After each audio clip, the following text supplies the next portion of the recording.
শারদীয়া দুর্গোৎসব কেবলই শক্তির আরাধনা নয়, বরং বহু মানুষের আবেগের মিলন উৎসব।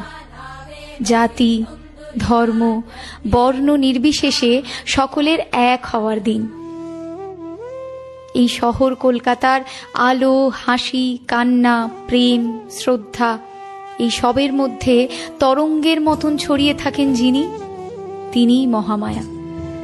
যে মানুষটা কাঠামো বাঁধেন, যে মানুষটার শিল্প সাধনা চিন্ময়ীকে মৃন্ময়ী করে তোলে, যে পুলিশ গ্রাম থেকে শহরে আসা মানুষটিকে সঠিক পথ বলে দেয় পুজোর ভিড়ে, যে মধ্যবয়সী ছেলেটা বাঁশের উপর বাঁশ বাঁধে এই গরম রোদে, যে মানুষটা পথ পরিষ্কার করেন আমার আসার অপেক্ষায়, আমি তাদেরই টানে বারবার ফিরে আসি। এরাই আমার স্বরূপ, এরাই দুর্গা।